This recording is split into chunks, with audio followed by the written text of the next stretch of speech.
It was just supposed to be a typical camping trip with my scout troop. My friends and I were so excited, Davey, Kevin, and I. We always look forward to these camping trips, and the yearly autumn campout was one of the best.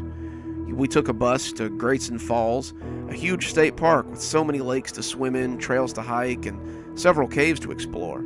All the local scout troops would be there, 10 in all, and we would meet in Starfall campgrounds for the jamboree. There would be canoe races and s'mores, and, of course, the annual Scary Story contest. All three of us had been crafting our stories since the last jamboree, and this year, we were ready to take that prize. As the bus pulled up to the campsite, we all spilled out of it excitedly.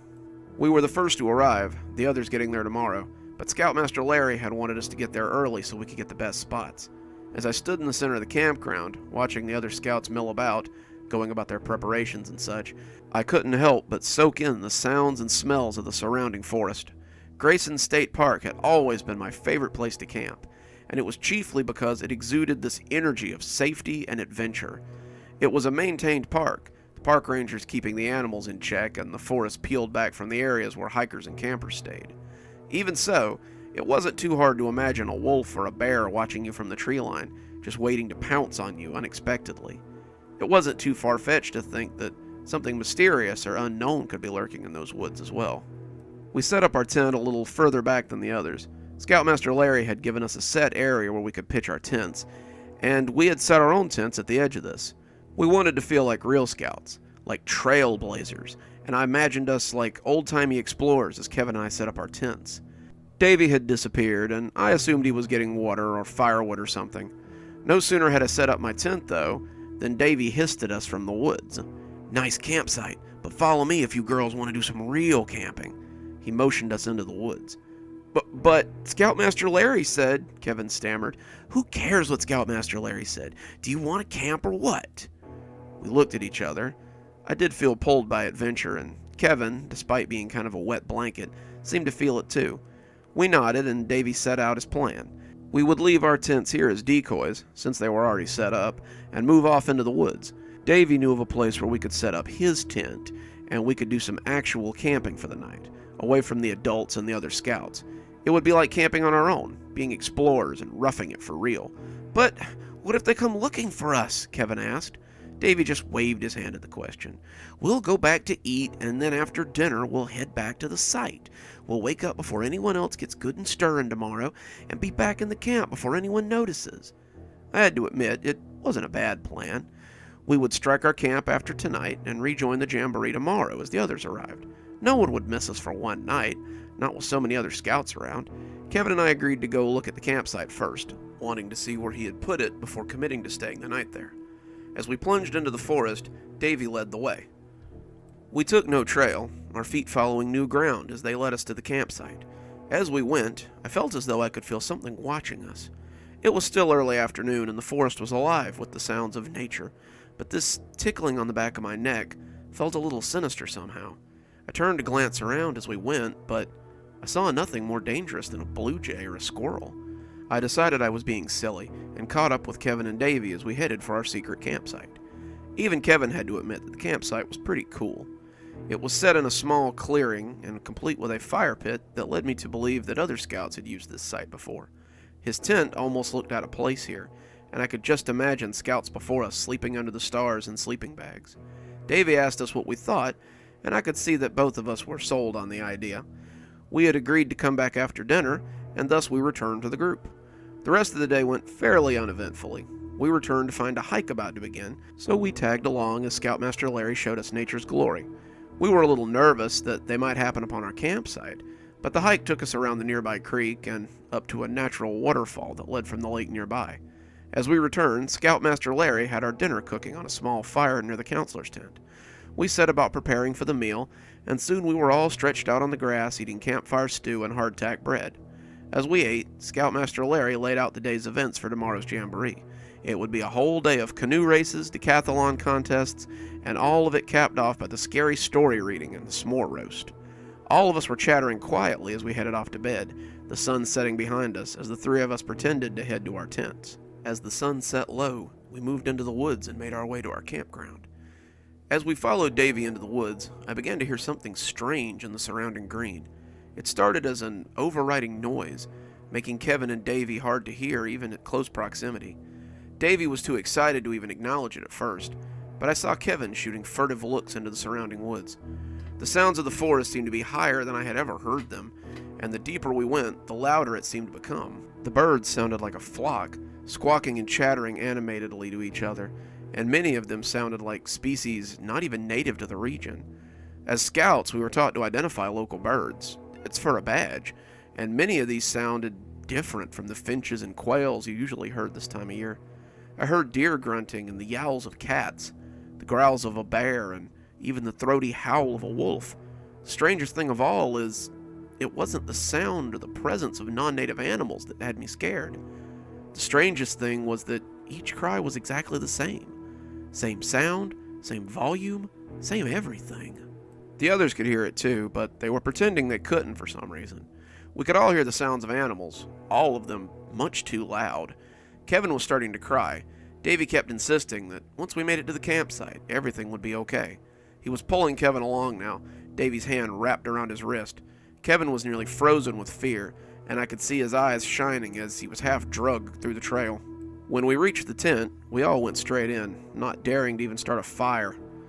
We huddled in our tent, Kevin hyperventilating, as Davy and I peeked through the flap. The forest was still very loud, very populated, but it seemed to stop at our campsite. It was like a song heard from behind a door. You know the song, but the words are muffled. We watched the woods, both of us agreeing that we couldn't go back. We would have to stay the night, and Davy thought that we should probably sleep in shifts, too. There's definitely something out there. If we sleep in shifts, we can catch it if it tries to sneak up on us. I agreed, but for the moment, the two of us just watched the woods. The noises were moving away, like a troupe of actors on the move, and Kevin came to join us as well. We spent an hour just watching the woods, and I was surprised when I looked over to find Kevin snoring in the corner. The adrenaline was kicking out, and we were all getting tired. I told Davy I was going to lie down as well, but I just couldn't get comfortable. I was so tired, but my mind wouldn't shut off. I lay there, angrily tossing for what felt like hours, and that was probably why I heard them. I had just started to doze off when the first of the voices scraped across my senses. I woke up to find Davy and Kevin stirring, roused by the voices outside the tent as well. They were familiar voices, campers and scoutmasters we knew, all of them calling our names. They were out in the woods at night searching for us, and their voices clattered through the dark wilderness in a jarring way. They were too loud somehow, disturbing the perfect silence of the night. They also seemed wrong, like the animal sounds from earlier. Each of them was the exact same name, called in the exact same way, again and again. Davy opened the tent, looking out into the darkness for a flashlight. The forest was still dark, the crickets and the night birds alarmingly silent. The quiet of the night was disturbed only by the yelling searchers, and the sounds of their voices were making my skin crawl. Kevin seemed shaken as the voices grew closer and closer. Maybe we should just go to them, guys. They're gonna be mad if they find us out here. We should just say we were out here using the bathroom or something. His voice shook as he said it, and I could tell he was getting ready to bolt. Kevin was the type who feared getting in trouble more than silly things like possible death. Davy turned away from the flap to look at him. Are you crazy? If we stay right where we are, they'll never find us. Kevin didn't seem so sure, though. As we stood at the tent flap, watching the woods and listening to the voices, Kevin made a sound like a wounded cat and made a break for the woods. He shoved past us and went running into the brush, yelling that he was sorry for making them look for him. We heard him apologize up until his yells were suddenly cut off. He was stammering apologies one minute, and the next, he was silent as the grave. Davy and I stood looking out into the woods, shuddering in the sudden stillness that held sway across the dark green world. Then, as suddenly as they had stopped, the voices began again. We could hear Kevin's voice amongst them, calling for us to come out. Davy, I said, both of us still looking out into the woods, my eyes having just realized something my brain should have a long time ago. If they're out there looking for us, why don't they have flashlights? Davy contemplated this, and it seemed to scare him just as much as it scared me. We went back inside, huddling in our tent as the voices grew closer and closer. Davy zipped up the doorway and walked backwards into the suddenly flimsy canvas tent. He seemed afraid to turn his back to the doorway, and just sort of stood in the middle as he kept his eyes fixed on the secured opening. I hunkered in my sleeping bag, listening to the voices call our names as they came closer and closer. Davy shuddered, cocking his head like a dog who hears a noise. He suddenly took a step back towards the door, and I yelled at him to get away from there. I hunkered down in my sleeping bag, hearing the voices calling our names, and my tears were wet as they slid nakedly down my face. We were trapped out here, alone, with no one to help us. Why hadn't we just stayed with the others? I sunk deeper into my bag, hoping I would wake up to find out this had all been a dream and feel silly for letting it scare me. I opened my eyes as the zipper door slid open. I looked out to find Davy standing in the doorway, looking at the voices that seemed to surround our tent. I begged him to close it, begged him to come back, but he only glanced back at me, almost apologetically. The moon cast his face in stark relief, turning him into a carved totem, and then he turned and stepped out into the night. He left the tent open, and I heard him scream as whatever was calling to us got him. His scream was high and long, cutting through the monotonous calling like an axe through a melon. It cut off at the peak of his terror, and the sound of it ending made me bunch down in the sleeping bag all the more. The next time I heard his voice was when it joined that frightening chorus, all of them now calling for me. I put my hands over my ears, trying to block them out. I wanted them to stop. I wanted this all to be over, and I sat shuddering, suddenly becoming aware that I couldn't hear anything. I pulled my hands away from my ears, slowly at first, and heard nothing but the silence of the outside night. I looked at the flap of the tent and found only the soft rustle of the fabric against the zipper as I began to worm my way out of my warm cocoon. I got about half out when suddenly they were all around me. Their hands pushed at the walls of the tent. Their faces were canvas-covered masks as they tried to push their way inside. I could see their terrible features and hear their ragged breathing as they all shoved at the thin barrier of my tent.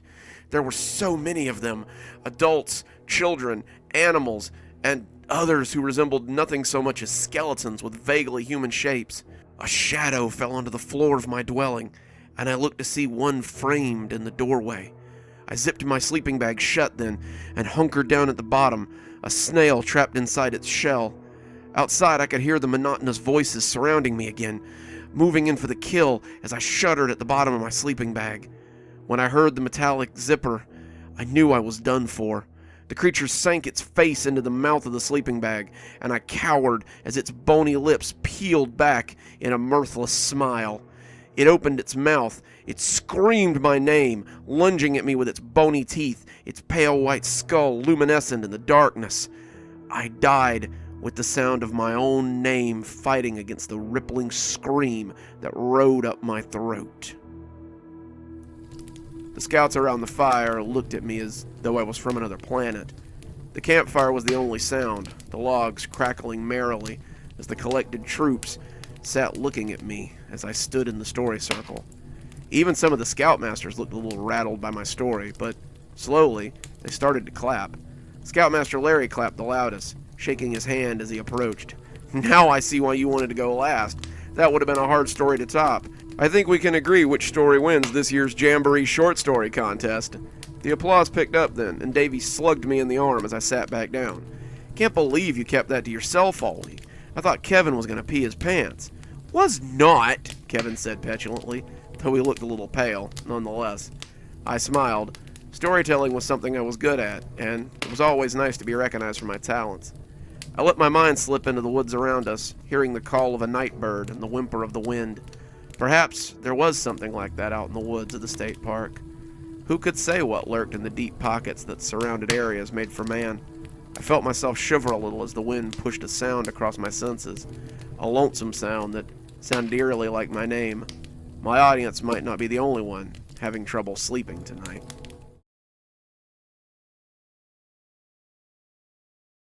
The four of us hunkered behind the fallen tree, looking through the binoculars in turn as we surveyed the cabin. The cabin that had been abandoned for as long as we could remember, and now suddenly there was a candle burning in the window. This had been a summer to remember for sure, and it would become a summer that none of us would forget. Richie, James, Terry, and I had been friends since kindergarten, and we had spent every summer playing around the neighborhood and having fun. This summer, however, was special. We were 11 this year, or close enough to make no difference, and some of the restrictions had been taken off of us.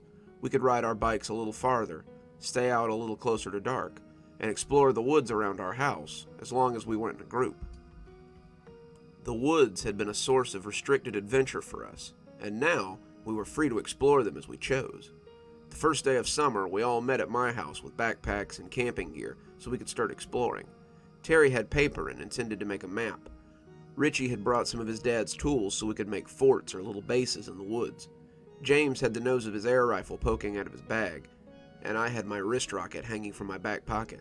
We felt like explorers preparing to head out into the unknown territory, and we just knew that this would be a summer to remember. We began by exploring the places we knew in the woods, places our dads had taken us camping, or our parents had let us go to on our own.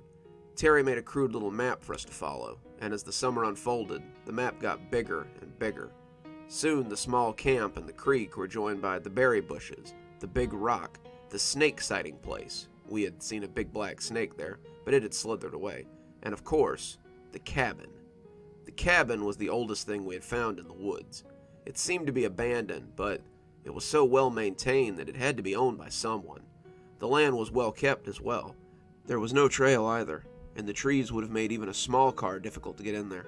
We figured it was some forest dweller's summer cabin or something, and we left it alone. We had other things to occupy our time, though, and the cabin was soon forgotten about. We spent the first month of summer building forts and making rafts so we could sail down the creek. We thought we might play pirates if we had a raft, and we started lashing some of the big logs together with some rope from my dad's shed. We made a sail from some old bed sheets. The raft was laughably small, only one of us could have fit comfortably on it at a time, but we still had fun imagining the four of us sailing up the creek to the small lake that led to it. On July 1st, the first weekend of high summer, we asked our parents if we could camp out in the woods for the weekend. We'd all been in Boy Scouts for a few years, and we'd all gone camping before out there. We felt that we could probably survive in the woods with some food to cook and some shelter to keep the elements off. To our surprise, our parents agreed, on the grounds that we did not camp too far in the woods, and we marked our map where we would be so they could find us. "No more than a mile into the woods," my dad had said, "and you make sure to clean up after yourself so you don't attract anything you can't handle." So we packed our knapsacks and prepared for a weekend in the great outdoors. We hadn't realized how close we were to the cabin when we set up camp, but when Terry had come back with firewood and told us about the candle burning, we had discovered that we were only about 20 minutes from it. We had all been sent out on such errands, and Terry was the last one to return. I had been setting up the tents, Richie had made the journey to the creek for water, James had been digging the latrines we would use, and Terry had been getting firewood. It was getting on in the afternoon when he finally arrived, and the hot dogs in the cooler were calling our names. He dropped the firewood and told us we had to come see this. So here we were, watching the cabin for signs of life. Other than the candle, there wasn't much to see. There was no vehicle in front of the cabin, no lights on in the house, and had it not been for the candle, it would have been just as cold and abandoned as it always was. As it grew darker and no lights came on inside either, we kind of lost interest in the cabin and returned to our campsite. It had been a momentary curiosity at best, but our stomachs were grumbling and we were ready for dinner. As the darkness settled in, we had our weenies on sticks and roasting nicely over the fire. We had begun chatting about the adventures we would have this weekend, and the laughter around our fire was loud and merry. James had put some root beer in the cooler, and we were breaking out the Jiffy Pop as we prepared to tell ghost stories. Ghost stories were a huge part of any campout, and we meant to outdo each other with our tales of terror that would rival anything we had ever read.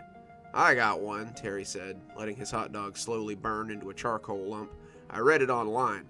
This guy lives with his grandpa, and he said his friend turned into a tree." Terry laid the story out, building up as he told us about the kids exploring the woods and finding a special grove. We all listened, leaning in a little as he wove his tale. The story wasn't really scary, as much as it was sad, but the atmosphere of the dark woods made it all seem pretty spooky nonetheless. I was reaching to get a second hot dog, the first one having been eaten in 3 quick bites, when I thought I heard something out in the woods. It sounded big, bigger than us at least, and I took out the little flashlight I had and shone it into the woods. James looked up from spearing another hot dog, craning his neck to look into the spot my flashlight was illuminating. "Something out there?" he said. Not sure, but I thought I heard something." All of them turned to look, eyes peering into the murky blackness, but whatever it had been was either still or had moved on. "I've got one," said Richie. "It's pretty scary, though. I hope you guys can handle it." We all laughed, throwing a few marshmallows at him, before he leaned in and started his story. There were 4 friends out on a camping trip. They were staying the night in the woods, just their sleeping bags and the fire to keep them safe against the elements. Well, they felt all the night like something was watching them, so they decided to set a watch and make sure that nothing snuck up on them. They would each keep watch for 2 hours while the others slept, and as the others settled in, the first boy sat and watched that night. The fire crackled as we listened, and I thought I heard the snap of a twig again. Was something out there? Was it stalking us? It sounded big, but I suppose it could be a deer or a possum or something. The story isn't about him, though. The story isn't about the second boy either. This story is about the third boy, the boy who must watch through the depths of the night. The second boy had no sooner shaken him awake than he was curled in his sleeping bag and snoring happily. The third boy had slept for a few hours, but he was still tired. He didn't like staying up late, and was used to being snug in his bed when the sun went down. He sat by the fire, the warmth wafting up into his face, and he felt warm and comfy as he began to drowse. I heard a stick crack to my left, and I cut my eyes in that direction. Just then, something stepped on a branch out in the woods, and the boy found his drowsiness melting away. What was that? Some sort of animal? A person? A monster coming to eat him?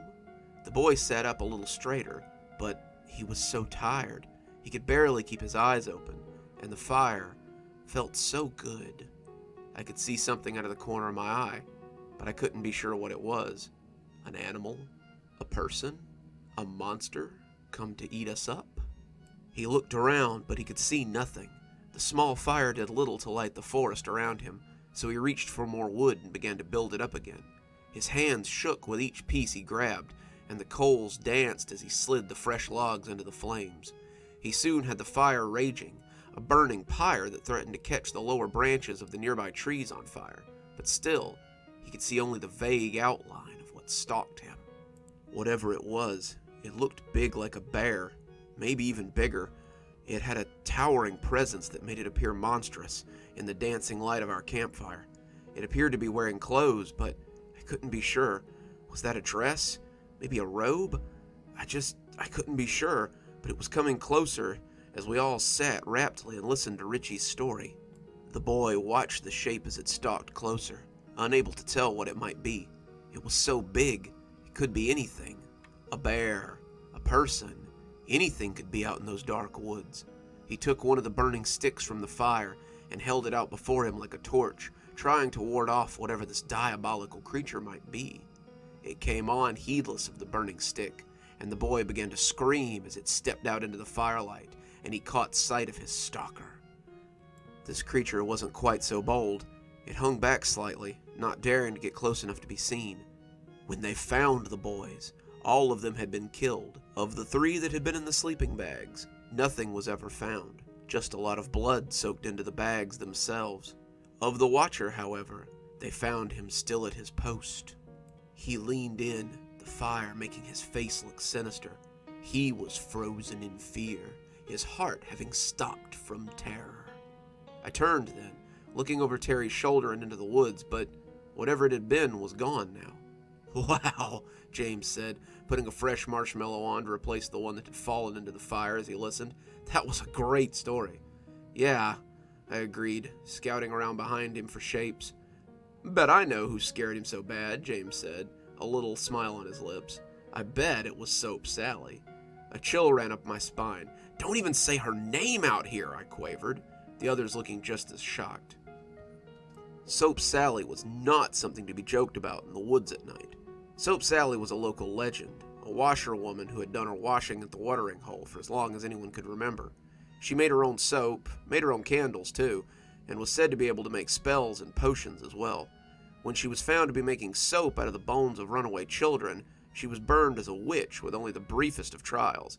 She was still used as a way to scare bad kids into doing what they were supposed to be doing, and there were still disappearances from time to time that weren't quite explained. I heard a rumor that those kids who went missing in the next town were taken by Soap Sally, James continued, clearly intending to milk the story for all it was worth. "James," I started, but I tensed when I heard a stick snap too close to our campsite. I heard she found them out past curfew and just snatched them up. They ran, of course they did, but she got them, one by one, and took them back to her lair to make them into soap. From behind James, a shape rose, a looming shadow that seemed to grow from the ground.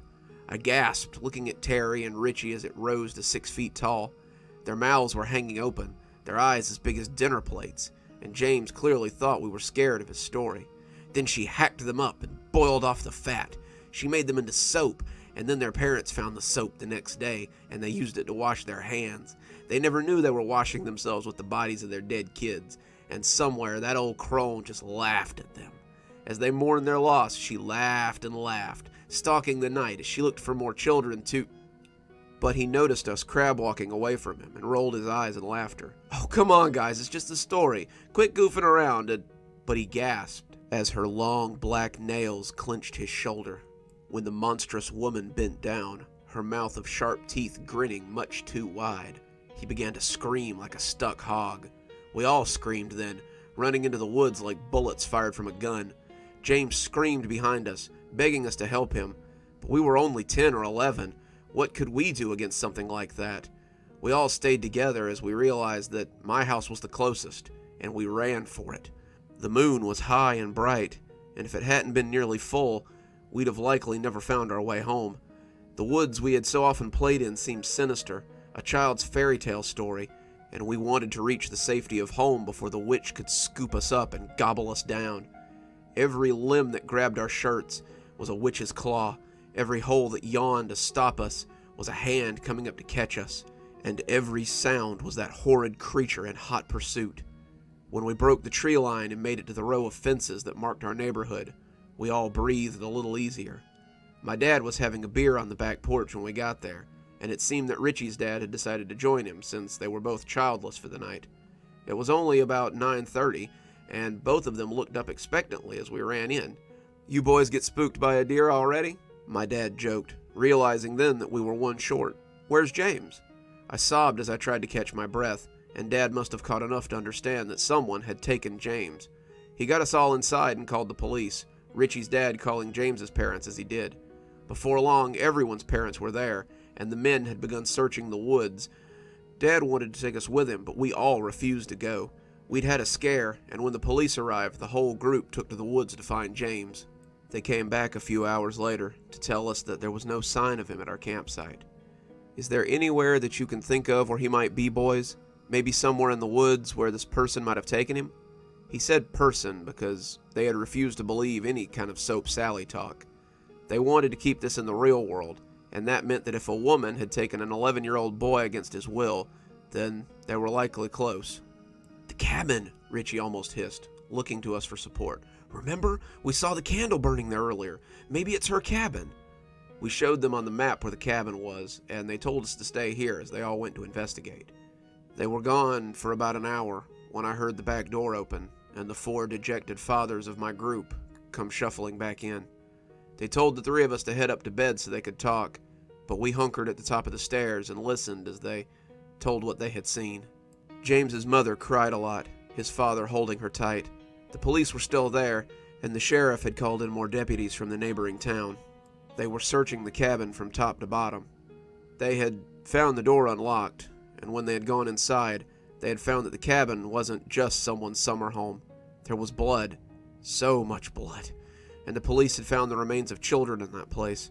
Bones, clothes, skin, hair, a bowl of fat that had yet to be rendered into tallow. The kitchen had several items for making soap, and they'd said the stove was still hot when they arrived. They'd found a shirt on the top of the pile, and James's father had identified it as the one James had been wearing when he left home that afternoon. They searched those woods for 3 days, but they never found James. Well, not until he appeared on his parents' doorstep one morning. I was eating dinner that night, still reeling from what I had been through in the woods, and Mom was talking about how wonderful it had been that the community had come together to support James's family. I went to take her a casserole this morning, and she was going through the gifts that had been left by the town. There were casseroles and gift cards and grocery bags and even a nice bag of soap from someone. My mouth went dry when I heard that, and I asked her what she meant. Well, someone had delivered a bag of soap this morning. They looked really great, handmade and so smooth. She told me I could have some if I wanted. I left it in the upstairs bathroom if you guys want to use it. My mom stopped talking when I started hyperventilating. I don't think the police took us seriously at first, but once they did whatever they did with the soap and found bone fragments in it, they started taking us a lot more seriously. James's mother was hospitalized after that, going into a full-blown catatonic state, and the search was redoubled as they tried to find the killer. That was a long and strange summer, full of curfews and lots of dads riding around on neighborhood watch detail as they took kids from summer school to home or to and from summer events. They never found the woman that took James, but my friends and I never expected they would. We never went into those woods again.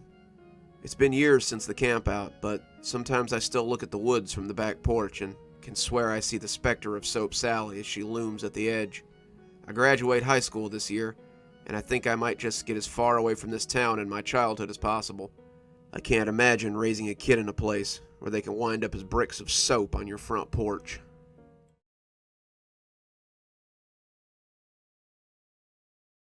The cabin in the woods had been abandoned for years, but one night, a candle burned in the window. We all tried our best to look appropriately terrified, but it was all mostly for show. Jesse liked to tell stories, but none of them were really that scary. The five of us were gathered around a flashlight in our bunkhouse, telling scary stories and generally just creeping each other out. Mike had a sack of junk food he'd snuck in, and Paul had a bottle of pop. We were enjoying just hanging out together more than any of the stories. These were the moments I looked forward to, the gathering of friends as we hung out for the summer. I've been going to Blue Lake Summer Camp for about 4 years now, and what I look forward to the most was spending time with the friends I only got to see at the camp. Jesse, Paul, Steve, and Mike. We had all been going to camp for about the same amount of time, and we'd become fast friends. They all lived in different places and didn't go to school with me, so the only time I got to see them was at summer camp. I didn't have a lot of friends at school, so I lived for their emails and the summers I got to spend with them. "That story sucks," came a voice from the back. We all looked up to see the sixth member of our cabin, Terry Woods, as he lay under his covers reading a comic book. Terry had been coming to camp for about as long as I can remember. He was a weird kid who never really got along with anyone. He'd been through 4 different cabins in 4 years, and I guess it was our turn to get him. He was quiet, didn't really do sports, and just kind of seemed like a creep. He was constantly hiding in the bushes and making people feel uncomfortable, and the counselors had even caught him peeking into bathroom stalls before. They kept talking about kicking him out, but every year he showed up with his bag and a check, so they let him stay. It's probably the only break his parents got from him, and who could really begrudge them a little downtime? Jesse turned to Terry and fixed him with a frustrated look. Jesse hated hearing that his stories were lame, even though most of them were. "All right then, smart guy, why don't you come tell a story? Show us what a real scary story looks like." Terry seemed to think about it for a minute, before putting down his comic book and walking over to sit on the bed with us. We made a space for him that was a little too big, since none of us really wanted to sit next to Terry. He looked into the flashlight beam, and it was like being around a campfire. The light made his skin pale and ghostly, and when Terry looked up, we all sat back a little in surprise. He looked like a corpse, and he seemed to know it. "You guys ever hear the story of the Whispering Hole?" A few of us shook our heads, but Paul nodded. "Some of the older boys told me about it. It's a hole in the woods, and they say you can hear Indian ghosts in it or something." Terry nodded, grinning a little. "Legend says that it's not Indian ghosts in that hole. The story I heard was that long, long ago, a bunch of superstitious farmers buried their kids out there to appease a forest spirit so he would give them good crops." We all leaned in close now, expecting a good story with a lead-up like that. "They say when the land was first settled and all the Creek Indians were safely chased out of the woods, the crops began to fail. An old woman, whom the townsfolk suspected was a witch, told the people that they had angered a forest spirit, and now their crops would do badly. When they asked what they had to do to bring the crops back, she said that they must take one of their children for every year they had settled here and bury them in a deep hole in the woods. Only then would the crops grow again, and the spirit would be appeased. We had leaned in closer, our shadows magnified against the roof of the cabin. The townsfolk realized that this meant 8 of their children would need to be sacrificed. So, through a lottery, they decided which 8 must be taken. The rich tried to buy their way out, and the poor tried to beg their way out. But in the end, those whose names were drawn were taken to the woods. They were led there by the witch, and some of the men from the village came along too. Suddenly, the ground opened up to accept their sacrifice, and they herded the children into that space. When the last one fell into the earth, the forest erupted in a mighty roar. The crops grew, and the town prospered. But if the townspeople needed to be reminded of the price they paid for their prosperity, they had only to visit the hole in the woods and hear the whispers of the children. The town is gone now, but the hole whispers eternally. We sat in silence for a moment, all of us looking at each other as the story came to an end. Terry had created something special here, but none of us believed it. It was just a story, plain and simple. Or so we thought. "Wow," Jesse said. "Gotta give it to you, Ter. That was a good story." "Oh, it's no story," Terry said. "The hole exists. I've been there."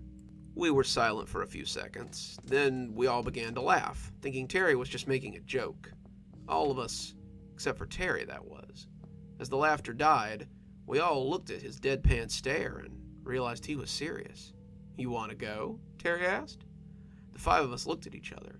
Did we want to go out in the woods with someone we didn't quite trust and didn't really like? I already figured I knew how the rest would answer, but when Jesse spoke up, it came as a bit of a surprise. "Sure, let's go see this whispering hole. You're in, right?" he said, looking right at me. I surprised myself by nodding, but the other 3 shook their heads almost at once. Mike was afraid.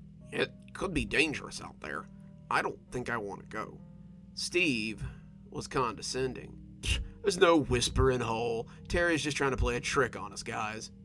Paul was sensible. "We should get some sleep, guys. Counselor Hank said there was going to be a big hike tomorrow, and we don't want to be tired for it." In the end, though, Jesse wouldn't be turned away, and I certainly wasn't going to let him go by himself. So, Terry, Jesse, and I snuck out of our cabin and trotted off into the woods with only the moon to guide us.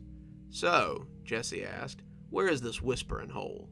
"Not far," Terry said, leading the way. "The camp's actually pretty close. It's about a mile, I guess." Jesse balked at that. "A mile? That could take us nearly an hour in the dark." Terry grinned that same jack-o'-lantern grin at him. "Then I guess you better start walking and stop talking." Then he headed off into the woods, and it was either follow him or turn around. At this point, turning around didn't seem like much of an option, so Jesse and I went. The woods were alive in a way that we had never seen during the day. I saw a pair of eyes looming overhead a second before an owl took flight. The crickets hit a reeing point that was close to eye-watering. The sounds of squirrels and birds were replaced by night creatures that were just beginning to come alive. With the moon on high and the wind rustling the overhead canopy, we felt immersed in an alien world the deeper we went into the woods. This was different than the camping we did. This felt almost dangerous, and it was exhilarating to 3 young boys in the woods alone at night. We followed Terry for about 45 minutes, all of us sweating and waving off the clouds of mosquitoes, before Jesse asked him if he was lost. "No, I know where we're going. It's just a little farther." He had picked up a large limb and was using it as a makeshift machete as he thwacked at the branches. I'd found a stick of my own, a large one that I was using as a walking stick, and I saw Jesse looking around for a stick of his own. The way he was doing it, though, made it seem weird. He wasn't looking around in that lackadaisical way that kids look for sticks. Jesse seemed to be looking for a stick with a purpose. "You okay?" I asked, keeping my voice low. Jesse started to answer, but grinned as he found a big stick that looked like a club. He picked it up and took some test swings before turning back to me. "Much better now. I feel way better now that I have something to defend myself with." "You hear something following us?" I asked, looking around to see if I could spot it. "It's more what we're following. I don't really know Terry. Do you?" I shook my head, ducking a low-hanging arm of a pine bough, and yet, here we are, following him into God knows what. "You buy a story about a whispering hole?" I don't know. Not really, I said with a little shrug. So then, where's he really taking us? Is this some kind of psycho crap? I want to be ready if it is. I realized that I had done the same thing without thinking about it, and tested the end of my walking stick against the dirt. It was a sorry excuse for a walking cane, but I supposed it was better than nothing. Watching the back of our guide, I suddenly wondered if we could take Terry if it came to it. Terry was fat, but he was also bigger than either Jesse or I. I had seen him play soccer once, and he seemed slow and easily winded. If he got his hands on you, though, I wondered what might happen. He could probably hurt one of us really bad, and then it would be up to the other to either fight him off or run for help. At a mile, I didn't like the thought of having to run all the way back to camp, but I liked the idea of running while Terry stalked me through the woods even less. It didn't matter, though. Not really. Once we came to the hole, it was all irrelevant. The closer we got to our destination, the quieter it seemed to become in the forest. The sounds of night birds and insects softened at first, like sounds heard with the TV volume turned down. But the deeper we went, the more they seemed to become actually silent. We were soon walking through a silent forest, and it made my skin crawl. Forests aren't supposed to be like that, and the idea that something actually lay ahead made me break out in goosebumps. What could it be that had scared all the wildlife away? What could it be, and what would it do to 3 kids who just wandered into its territory? Terry suddenly stopped, declaring that we were there. He stepped past a little ring of trees, and we followed him. Terry had the stick balanced on his shoulder, but when we came into the open space, he pointed at the hole with the gnarled branch. There it is, boys, the whispering hole, just like I promised. We turned to look, and I could see Jesse's fingers were white as he clutched his club. When we saw the hole, though, those fingers seemed to become boneless, and the stick spilled out of them. He stepped towards the hole like a drowning man paddling for a raft, and I felt equally as moved. The whispering hole wasn't a hole at all. It was like nothing so much as a grave. The grave was about 6 feet tall and 6 feet across. The earth had not been dug out, despite the amount of it sitting on either side of the hole. The way it looked, the earth had simply spat the dirt out like a mouthful of spinach to have its mouth free of the taste. The pit was deep, too, and Jesse and I bent over to look down into the black mouth of that chasm. The whispering was slight, sounded more like a babbling brook than actual whispering. Jesse made a rude noise, looking back at Terry as he rolled his eyes. It's just an underground river. You drug us all the way out here to show us an underground river? Terry shrugged, but his grin never faltered. It's the whispering hole. Have a listen. They say you can hear the voices of those dead kids down there. Jesse bent over, listening to the sound coming up, but that seemed like a great way to topple into the hole. Instead, I laid down on my stomach, putting my ear over the hole and listening to the sounds inside. I had worried about the edge of the pit crumbling and sending Jesse falling in, but the edge of the pit seemed to be made of stone. It reminded me of nothing so much as one of those random caves you sometimes find in Minecraft. Those openings in the earth that just wait to be found. I had wanted to see if I could squint and see the bottom, but it was too far down to see anything. I wondered how we were hearing the water when a voice whispered up into my ear. Beware, he's gonna push you in. I looked down into the pit and then over at Jesse, who was straining his ears and looking in. Who had said that? He's pushed so many into the whispering hole. Sometimes it's people he knows. Sometimes it's people from camp. But it's always him. Get out. Get out while you still can. I turned to see if Jesse was hearing this, but that was when Terry made his move. I looked up just in time to see him shove Jesse with both hands, sending him falling into the hole. I rolled before I could really think about it, and it saved me from getting a tennis shoe to the face. Terry was still smiling, but his foot was coming down again and again as he tried to stomp me. I was scared, moving purely off adrenaline, and when I sprang back to my feet, he lifted his stick like he meant to club me. He didn't say anything. He just ran forward with that gnarled branch he had been using to clear the path. I threw my own stick at him and turned, running into the woods as I tried to make it back to camp. I had to let someone know what had happened out here. I ran through the forest like a startled deer, but it seemed like something was stalking me. Something big was behind me, and the farther I ran, the louder and more frantic it became. I felt like Snow White as I ran through the woods, the once enchanting landscape now little more than a nightmare forest that grabbed at me with every step. The pine boughs whipped my face, The rocks and palmettos sliced at my shins, and the constant rustling of something behind me kept me on edge. Every time I would think about stopping or slowing down, I would hear it, and it would pique my adrenaline again. I could have run for hours as I dodged the large something, but eventually I saw the familiar lights of the camp not far ahead of me. The closer I got, the more I expected that frantic rustling to crop up again. It had seemed to chase me all the way from the whispering hole, and I could just see Terry stalking me as he tried to stop me from tattling. What would he do if he caught me? Would he club me with that branch? Or would he just drag me back to the hole and toss me in? When I broke free of the woods and made it back to those familiar cabins, I felt blessed indeed. The scoutmaster came after a few minutes of steady knocking, and he looked grumpy. When I told him what had happened, though, he woke up pretty quick. He pulled me into the cabin and took my statement as he called the police. The police came and had me take them to the whispering hole immediately. Most of them looked like just regular cops, but a few had bags of climbing gear for spelunking. The scoutmaster and I went with the 8 officers and 1 dog, and as the woods got quieter again, I knew we were getting close. When we came into the clearing, I didn't see any sign of Terry anywhere. The guys with the bags looked over the edge of the hole, and with their spotlights, they found Jesse as he lay at the bottom. I was so afraid that he was dead, but one of the officers said that he was moving some when they shone the light on him.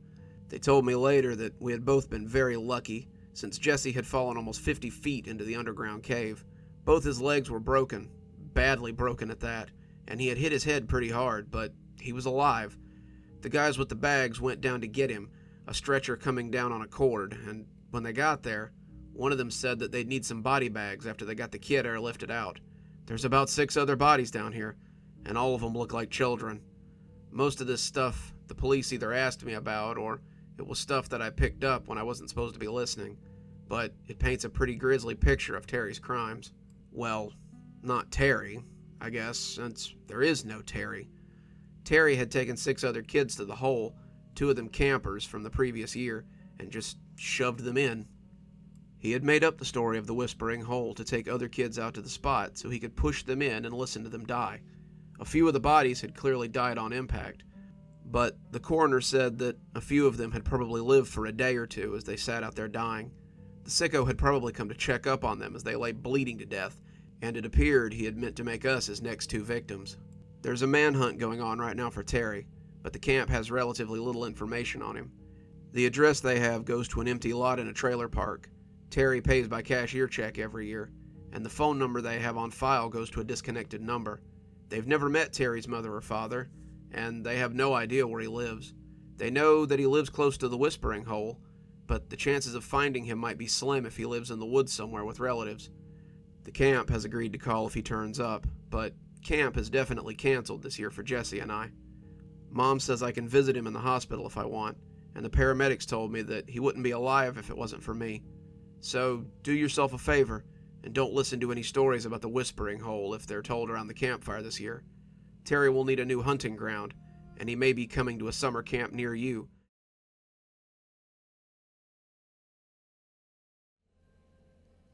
Harold would never forget the strange house in the middle of the cul-de-sac. There were all sorts of rumors about that house, but most were just the stories children made up to explain strange things. The local kids said that the woman who lived there was a witch. They said that she kidnapped and ate children. They said that if you went by that house at night, you could see strange lights coming from the basement, and sometimes you could hear screams after dark. They claimed that she had lived there for years and years, and that the old woman had existed there for generations. When Harold asked his mother about these things, she said that Mrs. Renfro was just a lonely old lady who lived all alone. However, his friend Davy Parker insisted that she was a witch.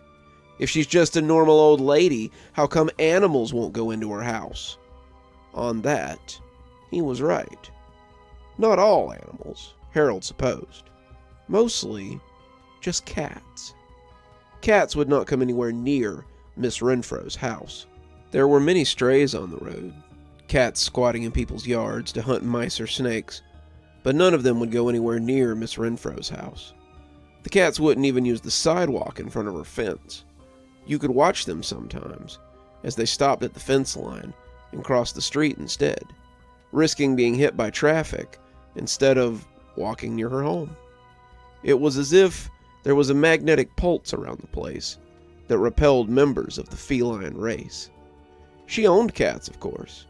The boys had seen her take many of them into the house, all of them hissing and yowling as they battered against their carrier. Once they went in, though, they never saw any of them again. There was talk around town that the local animal shelter wouldn't give her cats anymore. They said that she'd been housing about 4 to 5 a year for as long as anyone could remember. But when a well check found that none of the cats were on the premises, they had stopped letting her foster them. That didn't stop her from getting them, though. She had traps that she set up around town and worked out a deal with the local dog catcher to bring her cats when he found them. Mr. Barley was not what you would call a nice guy. He was mean enough to dogs, and most people would believe that he would trap cats for her. His son Thomas was a big brute, known for throwing bags of animals into the local river for entertainment. He'd been picked up by the police a time or two for hurting people's pets, and that kind of behavior was usually learned from somewhere. Harold and his friends, Ralph, Stephen, and Davy, had been watching the house for as long as they could remember. Mrs. Renfro never decorated for holidays. She never handed out candy for Halloween. She never returned any of the balls or toys that might land in her yard, and chased away anyone who tried to retrieve them. No one ever went there to sell magazines or chocolate bars for school fundraisers, and if they tried, they were always chased away. Mrs. Renfro was a sour old woman, somewhere in her late 50s or early 60s, but there was talk that she might have been older than that. Harold's mother told him about how Mrs. Renfro had acted the same way when she was a kid. It couldn't have been the same Mrs. Renfro, though it does look just like her. She constantly ran kids off her property, or yelled at those who rode their bikes too close to the fence. She was a sour old crone, but this must be her daughter or a cousin or something. The Mrs. Renfro that I knew would be older than dirt by now. She told the boys this story as they sat eating watermelon on the back porch one summer, and it sparked a real fire in them. They wanted to know more about Mrs. Renfro, and in their minds, it could absolutely be the same one. Her reputation for being a wicked old witch had been cemented in the minds of most of the town's children. The idea that she had existed there for multiple generations wasn't as far-fetched as Harold's mom had thought it was. So, as they started their school break, the boys began spying on their reclusive neighbor. Like the nerd he was, Ralph wanted to start with the boring bits. "We should go to the library. We can see if they have the same Mrs. Renfro that lived there when Harold's mom was a kid." "And how are we going to do that?" Davy asked. "You know they're not going to let a bunch of kids go and look at records like that. Those kinds of things are only for lawyers and policemen." The two had argued about it, but in the end, they had decided that some good old-fashioned surveillance might be their best option. So, they had staked out the old lady's house for the next week. The boys left on their bikes around daybreak and got a good spot on Davy's front porch. Davy's house was right across from hers on the cul-de-sac and had the best view of her front yard. They stayed and watched the house until the streetlights came on, all of them racing for home before they got into trouble. The streetlights meant it was dinner time, and missing dinner would make their mothers into bigger monsters than that mean old witch, Mrs. Renfro. After 5 days, the boys hadn't seen much, besides Mrs. Renfro coming home with a new cat in a carrier. Davy was getting frustrated as the sun set on Friday afternoon. "This is stupid," he said as he threw his binoculars against the grass. "We've given up 2 perfectly good baseball games, a bike race with Mark Hollister, and a chance to go to the movies on Thursday, just to watch this old lady's house." "Well, how else do you think we're going to find anything out?" Harold asked. Davy thought about it for a minute, and then he got an idea. He went inside, and the other 3 boys heard him talking to his mother. He was using his pleading voice, the voice he put on when he was trying to convince her to give him some money or let him do something. They all knew he would manage whatever he was after. Davy's mom was a soft touch, and always had been. After a little back and forth, they heard him exclaim how much he loved her and come back outside. He had his chest puffed out as he came to join them, and a smile that made him look like the cat that had caught the canary. "Ask your parents when you get home tonight if you can stay on Saturday. I think most of the good stuff happens after dark, so we can watch from the front windows and catch it." They all agreed, saying that sounded like a great idea. Davy's dad, a trucker who was on the road more than not, was still off on a delivery. Davy's mom was the doting sort, who loved to give her son whatever he wanted. That meant that even if they didn't catch Mrs. Renfro in anything, they could still play Super Nintendo or watch scary movies in his room. Even if they didn't solve the mystery of the neighborhood witch, it would still be a fun night. To no one's surprise, their parents agreed to let them stay the night, and as the sun began to set Saturday night, all four were in the living room with their binoculars out. Davy's mother had told them to not make too much racket and gone up to read in her bed. They were trying to be sneaky, but anyone could have seen the binoculars hiding underneath Mrs. Parker's gauzy curtains in the living room. It had been a slow day on watch, and the boys hadn't seen Mrs. Renfro leave her house all day. They supposed she might have snuck out while they were eating lunch or munching on the pizza that Davy's mom had bought them, but they doubted it. Her old van was still in the same position, and the package the postman had left that morning was still sitting on the doorstep. It had been an all-day event, and the boys almost vibrated with excitement as they watched the sun set behind her creepy old house. As darkness began to fall, Stephen said he thought he saw something from one of the basement windows. They all looked in that direction, and sure enough, there was something going on down there. A weird funhouse glow was coming from the windows, a soupy green color, like you saw in scary movies. Davy said he thought he saw smoke, too, and the longer they looked, the more the boys imagined that they could see smoke curling up from underneath the windowsill. Not the kind of smoke you got from a fire, of course. This was soft and translucent, like the smoke you saw when your mom made soup. "I knew it! I knew if we stayed past dark we'd see something." Harold thought the glow was cool, but it wasn't really proof of anything. For all they knew, that's where she kept her TV, and she was just watching something weird. Maybe she was down there smoking the stuff that he caught his sister puffing on behind the house, and they were watching no more than her relaxing after a long day of being terrible. Either way, the glow wasn't much proof of anything. "We need to get closer," someone said. It wasn't until Harold found the other three looking at him that he realized he had been the one to say it. "That's a great idea," Davy said, putting down his binoculars. He looked pretty excited about the prospect of sneaking up on the old woman's house, but Harold suddenly wished he hadn't said anything. Mrs. Renfro's house was creepy enough in the daytime, and the idea of going over her fence at night was a little too spooky for him.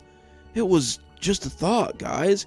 If she caught us sneaking over there after dark, she'd have we can go out the back and creep around the side of the house," Davy said, clearly not listening. "My mom will never hear the door and think we've just gone up to my room if she comes downstairs." Stephen and Ralph were all for it, though Harold thought Ralph looked a little queasy. Just to be safe, they all went running up the stairs like a herd of gazelles to get their flashlights from their backpack. They had all brought them with the idea of telling scary stories later that night, but they might be put to better use now.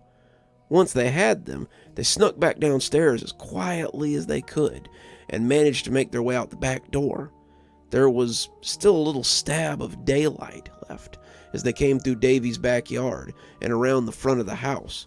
As they crossed the street in a mad hustle, it dipped below the horizon and left them in darkness, at least until the street lights came on in a small flurry of snapping bulbs. They stood beneath one of the lamp lights, crouching low as they observed the front of Mrs. Renfro's house. The front lawn was covered in tall grass and weeds, children's toys dotting it like pirate treasure. From behind all the tall grass, They could see the green glow as it came from the small windows. The boys hopped the low fence as they snuck through the hip-high grass and up to the windows. As they lay on their bellies and looked down through those slats, Harold could see that Mrs. Renfro was not, in fact, watching TV and relaxing after a long day. What they saw seemed to be better proof that she was a witch. The basement looked identical to the one in Harold's house. A single steep staircase ran down into a concrete room with shelves and hooks on the wall. The floor, a flat sheet of concrete. Instead of a washer, a dryer, and a mound of holiday decorations, however, a large metal pot sat in the middle of the floor. The pot, more like a bathtub than a soup pot, was the source of the green glow, and the liquid inside swirled with eldritch light. Mrs. Renfro was stirring it with a long spoon or maybe a broom handle, and though her mouth was moving, none of them could tell what she was saying. On a shelf near the pot was the cat they had seen her bring in a few days before. "Holy crap," whispered Ralph, pushing away from the window. "She really is a witch." Harold nodded, all of them moving back from the window so she couldn't see them. But Davy stayed put. He was focused on that cat, the one on the shelf that she was clearly planning to do something with. Harold didn't really like how intent he was. Davy was prone to doing things that weren't strictly smart sometimes, things that might be considered noble if they weren't so suicidal. Last summer, Davy had saved a kid from drowning at Gopher Pond, an act that had almost sent him under as well. The year before, he had shoved a kid out of the way of a truck, earning himself a broken arm and a commendation from the mayor. Davy didn't lack for courage. Sometimes he lacked for sense, though.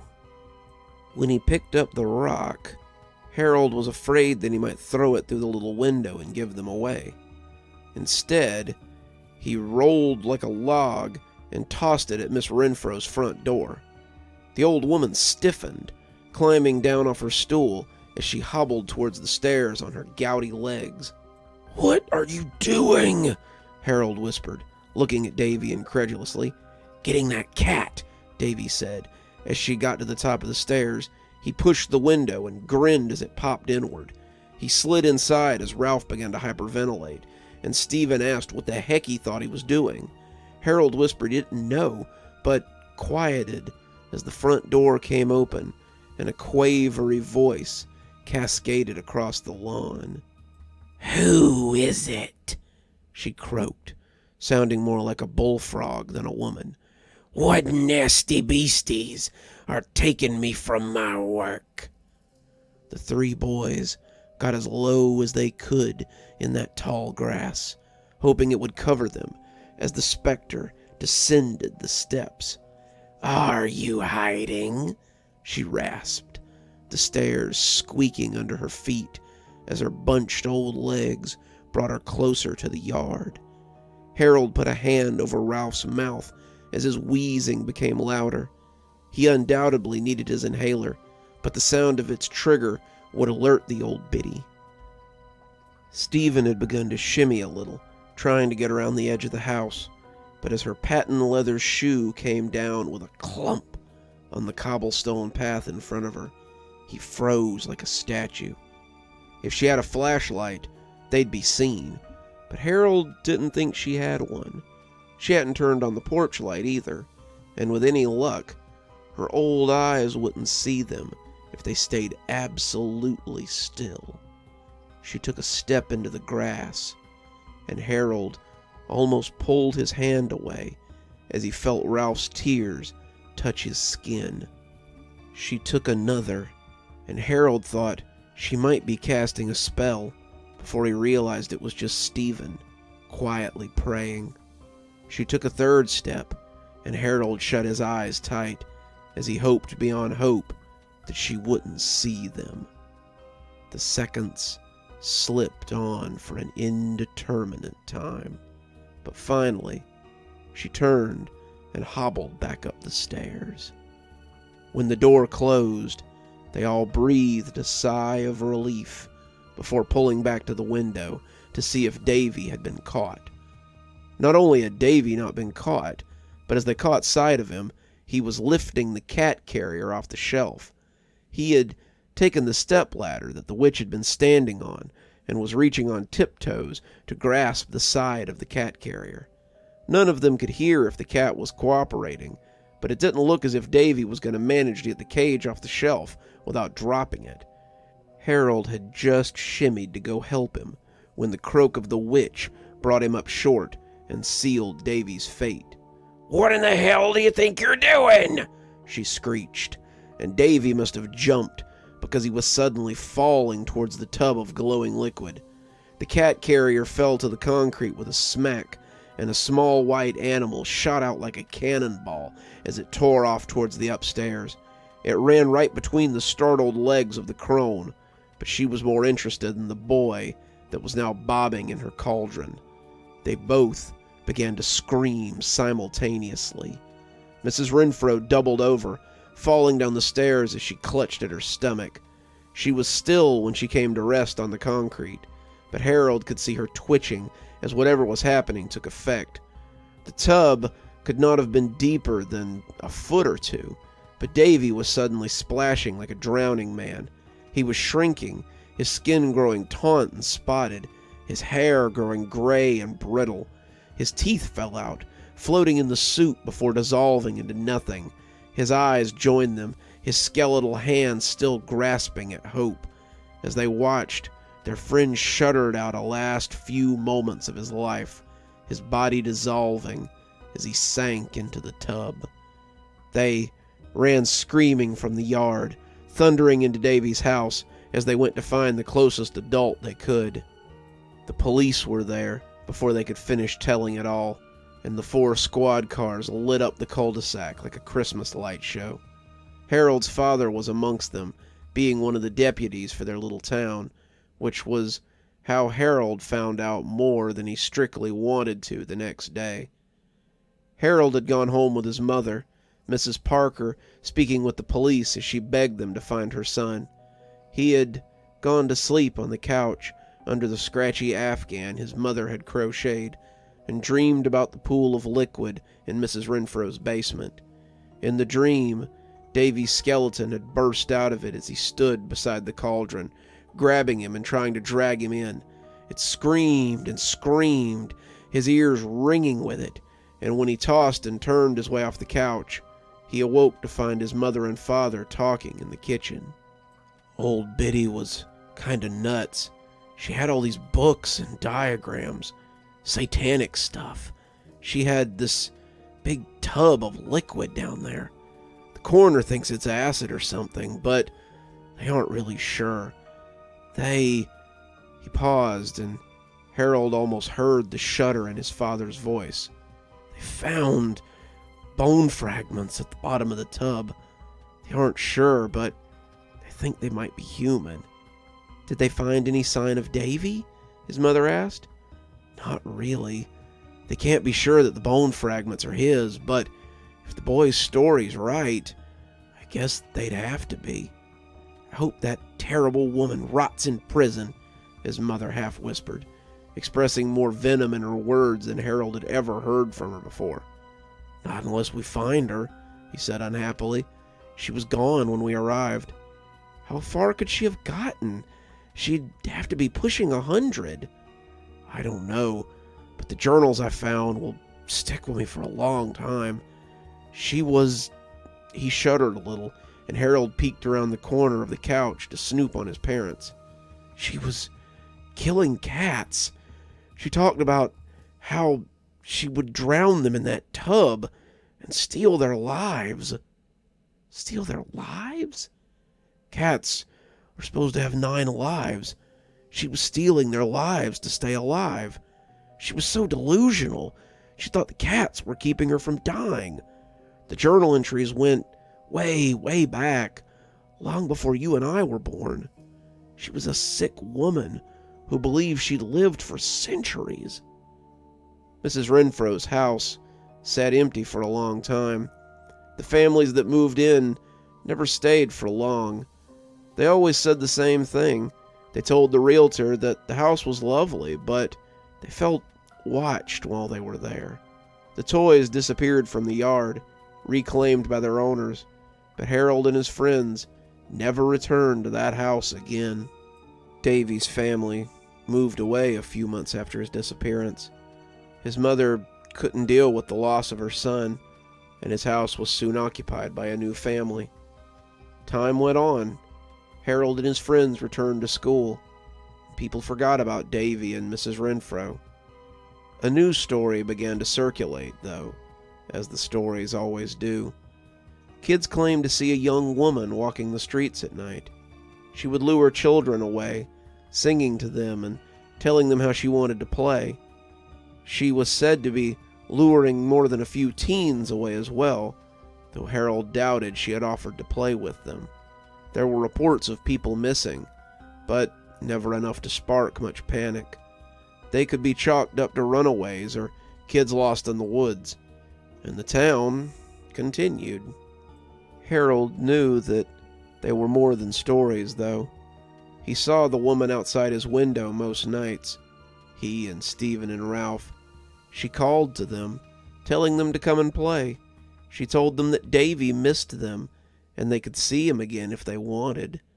When they refused her or ignored her, she would go into the woods behind their houses, disappearing into the shadows. Sometimes they could see a strange green glow from the woods late at night.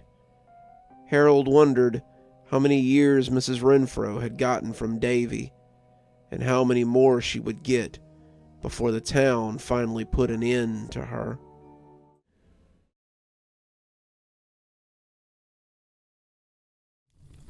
It was a night just like this.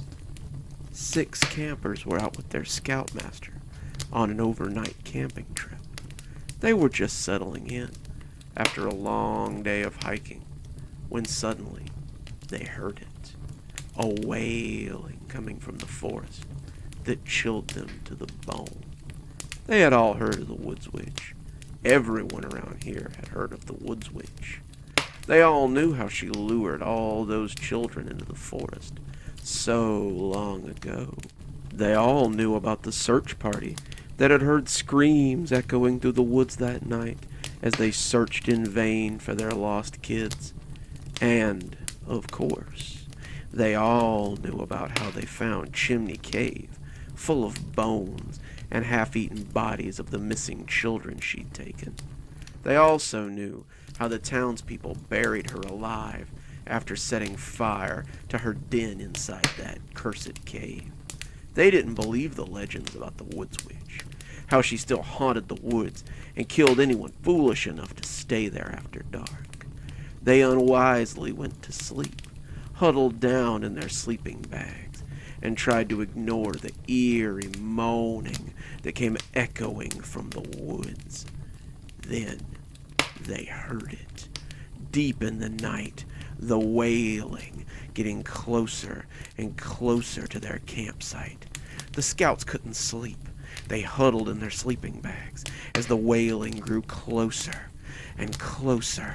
They heard the trees shake and the leaves crackle as the wailing came closer and closer.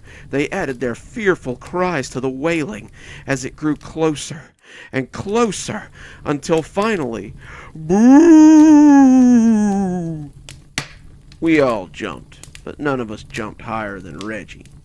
Bobby, grinning like an idiot as he stood at the edge of the firelight, pointed and laughed at the wet spot on the front of Reggie's shorts. His cretinous little friends joined in, but I just sighed and shook my head. Every day with this bunch, I swear. Look, guys, Wedgie had a little accident. Bobby cawed laughter as his other 2 meathead friends laughed along with him. Mark and Kyle weren't much higher in the brains department than Bobby, but they knew enough to laugh when he laughed. Otherwise, they might find themselves at the end of a beating. I looked at Reggie and sighed. How did a kid like Reggie get roped into the Boy Scouts? I had been with the Scouts for about 3 years now, and I think if my dad hadn't been so serious about me staying, I would have left after the first week.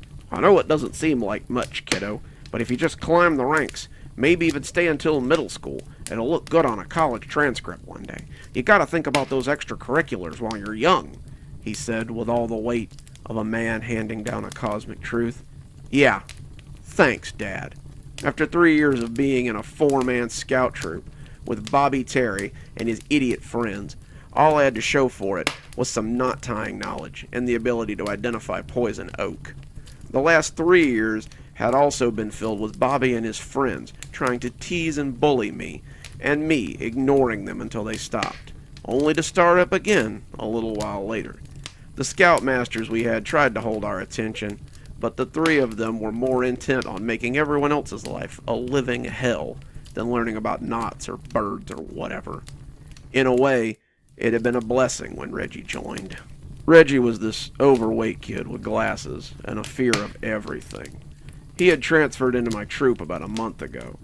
Reggie and his mom had just moved into town, and even though he'd been in the Scouts before, he seemed pretty pathetic at most everything. The only thing he seemed to excel at, and even I felt a little bad about thinking it, was being a big fat target for Bobby and his friends. I felt sorry for him, of course, as he sat there in his chocolate-stained uniform and his discolored shorts that had been peed in one too many times. Still, it was also kind of nice to get a break from Bobby and his constant need to torment someone. Since Reggie had come along, I had been all but invisible to their kind, and I kind of liked it. Scoutmaster Mike, our designated grown-up for this trip, sighed and glared at Bobby. "Bobby Terry, if you don't calm down, I'm going to call your father and tell him to come pick you up. Is that what you want?" Bobby stopped laughing. Bobby's father was the only thing that seemed to take the wind out of his sails.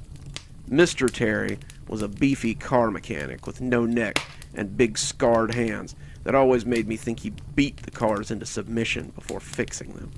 He always showed up to get Bobby at the end of meetings in his ratty old blue Ford, wearing his faded blue jumpsuit with Terry stitched on it and a slim cigar poking out of his mouth.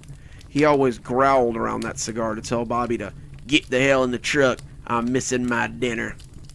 It had been unanimously decided, my dad once told me, that Bobby's dad didn't have to chaperone scout outings, and this seemed to be just fine with Mr. Terry. Reggie sniffed and stood up sheepishly. "Mr. Mike, I think I need to change my pants." Scoutmaster Mike blew out a long, horsey breath. "Go ahead, Reggie. The rest of you go get ready for bed. We have a long hike to Chimney Cave tomorrow, and I don't want to hear about anybody being tired tomorrow morning. Lights out in 20. And with that, he set about getting the campsite ready for bedtime, as we shuffled into the big 6-man tent we'd all be sharing. It wouldn't do any good to argue with Scoutmaster Mike. He wasn't an ideal scoutmaster, and arguing usually just got you a locked tent flap as he sat in his tent and ignored you.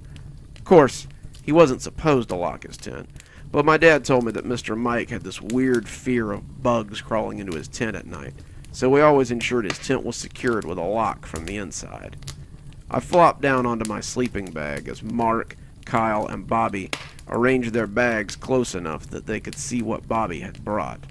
I took out my lamp and a copy of Lord of the Rings as I settled in for a little reading before bed. Reggie came into the tent a few minutes later, wearing a pair of pajama bottoms with cartoon characters on them. He smelled slightly of urine, and when he pitched his bag towards the other end of the tent, I was silently glad. The other 3 boys were gathered around Bobby's sleeping bag, ignoring Reggie for once. Bobby had taken some of his father's dirty magazines, and now that their tired game of pick on the fat boy had ended, they were content to ogle the glossy pictures. Reggie crawled into his sleeping bag, looking for all the world like a giant green caterpillar. I went back to my book, losing myself in Tolkien's world of elves and orcs and magic rings. When it became apparent that Scoutmaster Mike wasn't going to yell at us to turn the lights off, and no one was going to opt for an early bedtime, I rolled over and went to sleep. The following day, Scoutmaster Mike didn't come out for breakfast. We banged on his tent and tried to get his attention, but he wouldn't come out.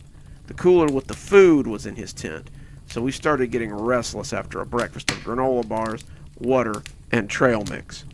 We were supposed to go on our hike to Howling Cave today, and as the morning crept closer to midday, we all began to get pissy as small children are wont to do. Finally, Bobby shouted that he had just cut the tent open and see what was taking Scoutmaster Mike so long. After he failed to find his pocket knife, though, the threat stopped being so threatening. I, for one, was pretty glad he had lost it.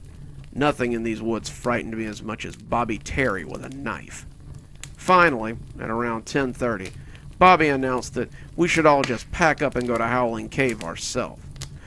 "Without Mr. Mike?" Reggie asked, a stutter creeping into his voice. "Oh no, Wedgie, I guess you're right. We can't go without him. Gee, maybe we'll just roll his tent along behind us so he can sleep and chaperone us. Guess without him, stupid. It's not like all of us haven't been there before." This was technically true. When we were first-year scouts, we had all camped here. Scoutmaster Eddie had taken us up to Howling Cave and let us explore it a little.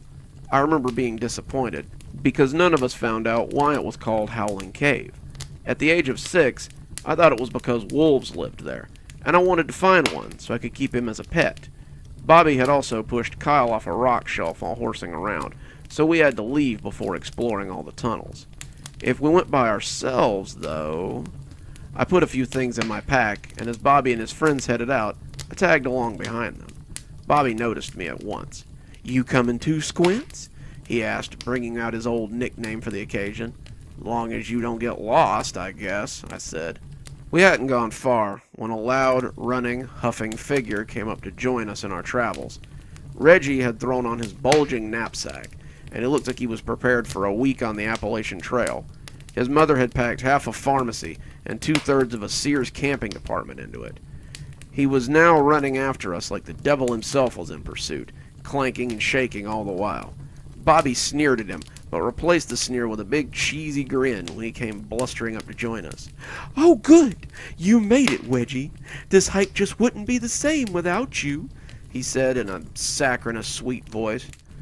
The rest of the hike was spent with Bobby and his friends having a whispered conversation that I did not like. Despite what I'd said earlier, there was no chance of us getting lost. We may not have been in a state park or anything, but Howling Cave doubled as a trailhead for a branch of the Appalachian Trail, and there were markers all along the way. The hike was an easy one, half a mile up to the cave on fairly level terrain through the cool shadows of the woods. Bobby and his friends led the way, and Reggie and I were relegated to picking up the rear as we went along. I had expected Reggie to slow us down or start whining like he usually did, but he kept pace somehow and seemed pretty comfortable as we rolled along. Even so, there was sweat standing out on all of us by the time we got to Howling Cave. The entrance yawned like a hungry mouth, and as we stepped into the coolness of the cavern, we were plunged into near darkness in no time. Flashlights winked on, and we swept them around the big entrance cave, the ceiling hanging like a waiting predator. The beams fell on a series of tunnels.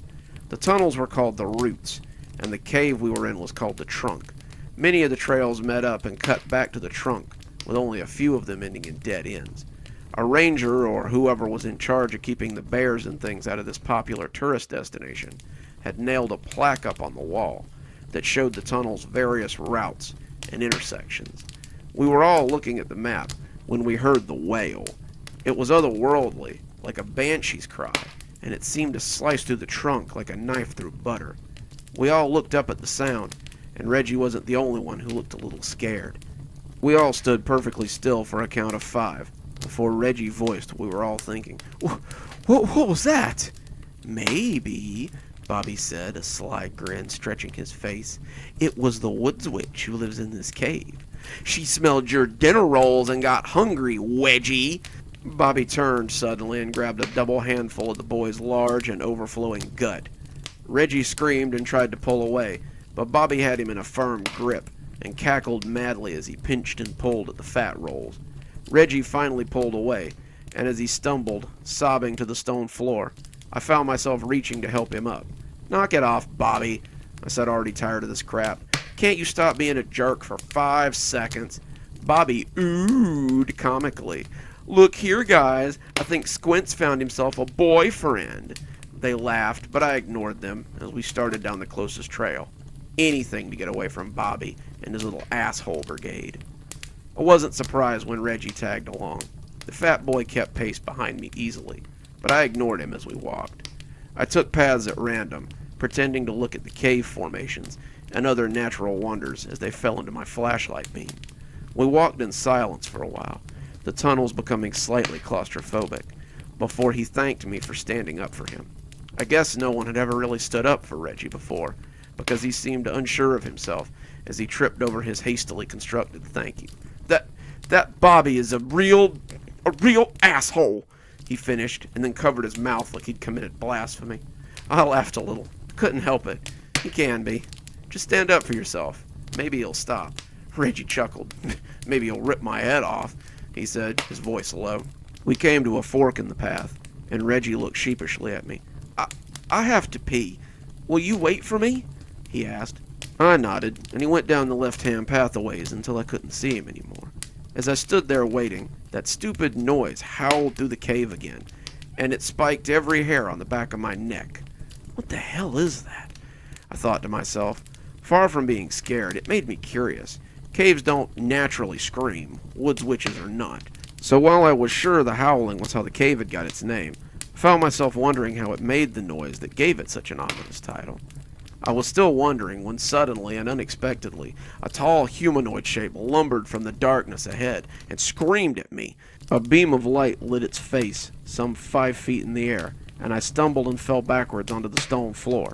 I scrambled back on my hands and butt and felt my palms open up as the creature walked towards me. It let out another ear-splitting howl as it towered over me, and I sat on the stone floor. All I could think to do was turn my flashlight on it and see what was going to kill me before it devoured me, my beam shaking a little as it revealed them. That's when the creature started laughing, and I realized that it was just Bobby sitting on Mark's shoulders. I got up, spitting curses as the two boys separated, flustered and thoroughly upset. I was getting ready to give them a piece of my mind when a new scream split the air. It wasn't the usual deep-throated howl of the cave, and it certainly wasn't the cry of some animal.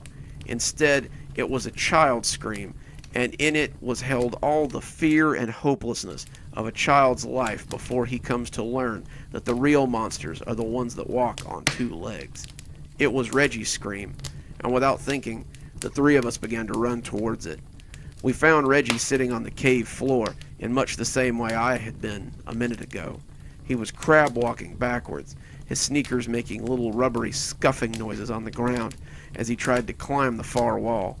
As I ran up, I caught a whiff of a weird smell that wafted around the small chamber, some metallic odor that became known to us when we finally came up to where Reggie was. Kyle's body hung limply from the cave wall.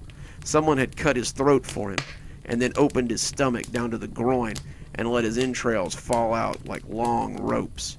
Someone had pushed him against the wall. The red drag marks as he'd slumped proved that, and his clothes were soaked with red, sticky blood. The 3 of us took a few steps away from the body, and then did what any boy our age would do, given the circumstances. We ran. The earlier trip from the camp to the cave took about 30 minutes, but I'm pretty sure we got back to the campsite in under 10. I'm still a little dazed as to how we got out of the cave so fast. As we reached the familiar tents and fire pit, though, we collapsed into huffing piles of winded flesh. Reggie began throwing up noisily into the fire pit. None of us commented on it. I felt like heaving myself, and Bobby looked like he might start throwing up or crying any minute. I guess seeing your friend gutted like a trout is a little different than drowning kittens in a sack, isn't it, Bobby? We need to tell someone, Reggie huffed as he wiped the vomit from his shiny lips. Bobby sat up and moved towards Scoutmaster Mike's tent again. He still hadn't emerged from it, and it was getting on about midday. That fact had started to scare us. Bobby pushed on the tent flap, but it was still locked from the inside. We all started pushing on the tent and yelling for Scoutmaster Mike to get up and help us, but he never even stirred inside his fortress of canvas. Bobby became angry as his shoves and screams failed to rouse the Scoutmaster, and went off to our tent to get something to cut it open with. 5 minutes later, he came out even angrier. "All right, which one of you assholes stole my knife?" he asked, his red face starting to darken as he rounded on all of us. "I bet it was you, Wedgie," he said, pushing the fat boy down so he could tower over him. "I bet you were the one that killed Kyle too, didn't you? You were the one who screamed. You were the one who found the body, and I bet you stole my knife so you could pin it all on me, didn't you?" Bobby was screaming at him now, and Reggie's sobs had a distinctly scared tone to them. I stepped between them as I had before the fight could escalate any further. "This isn't helping, Bobby. We need to get Scoutmaster Mike up so he can call the police and get some help out here." Bobby turned his attention to me, and I wasn't sure that I wanted it. "And how do you suggest we do that, huh? He's probably got his earplugs in again, so the creepy crawlies don't crawl into his brain while he's asleep. You remember last year, right? He slept through the whole jamboree because he got drunk the night before and put the plugs in." I did. Scoutmaster Mike was pretty well known for getting drunk and sleeping through his duties, but we still needed him, despite his shortcomings. We tried to cut the canvas with our scout knives, but it was a slow process. While Bobby had brought his father's old buck knife, probably a piece of steel sharp enough to shave with, our scout knives were dull little things that barely fit the arts and crafts we did. Finally, after 10 minutes of hacking and digging, we worried a hole in the side of the canvas and let out an odor that smelled strangely familiar. Scoutmaster Mike was in there, all right. He'd been done the same way Kyle had. His throat cut, his entrails spilled out, his face a mask of terror and disbelief. We all flinched away from the tent in unison as the hole exposed the grisly scene within. With nowhere else to run from this awful scene, we went back to our tent and zipped the door shut. We all huddled in the corner as far from the zippered opening as we could get, and at that moment, all past feuds were forgotten, all past crimes were forgiven, and we were in that instant a united force. I'm not sure how long we sat there shivering, but it was creeping towards evening when Reggie moved towards the cooler to get something to drink. His moving seemed to break the spell over us, and suddenly we were all preparing for dinner or getting water bottles and granola bars. I pulled out my map as we ate and set it between us. "Okay, so here's where we are. The road is miles from our campsite. The cave is a half a mile back that way, and there's a ranger station half a mile past it that's at the Appalachian Trail marker. Someone should go to the road and see if they can flag down a car, while someone else goes to the ranger station to see if they can get help. The others will stay here at the campsite, so we have a safe place to come back to. Whoever stays here should stoke the fire and be on the lookout for whoever's doing this."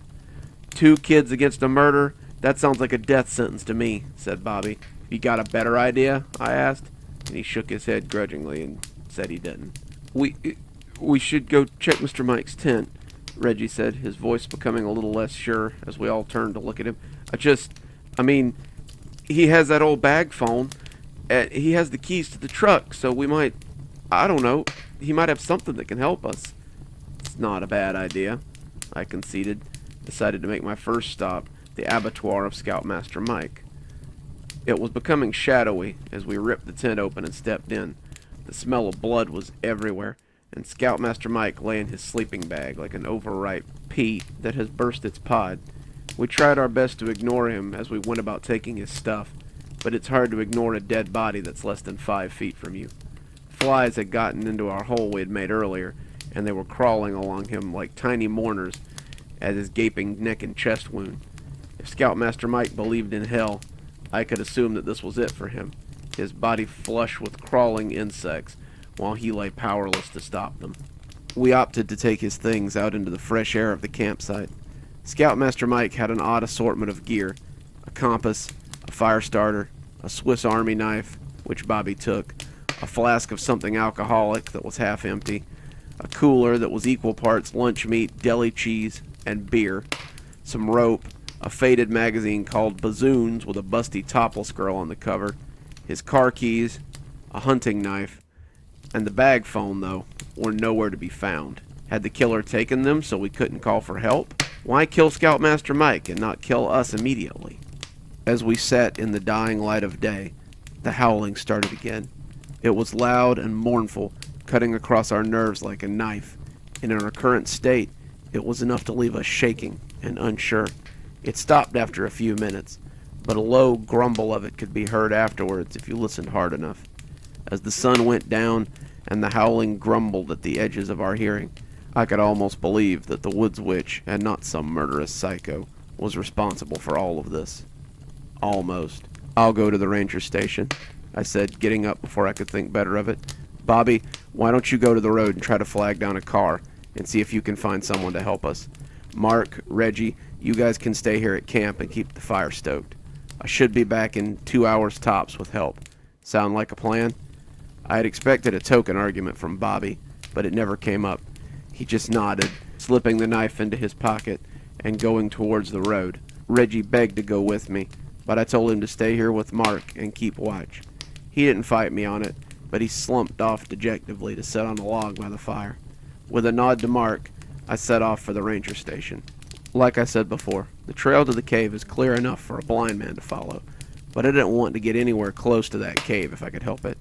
I took the trail until I could see the heading for the cave and then broke off into the woods.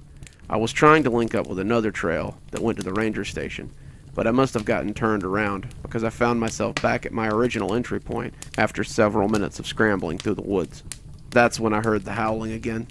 I don't know if it was proximity to the cave or what, but for just a few seconds, I don't remember being able to hear much besides the wailing that cut through the quiet night.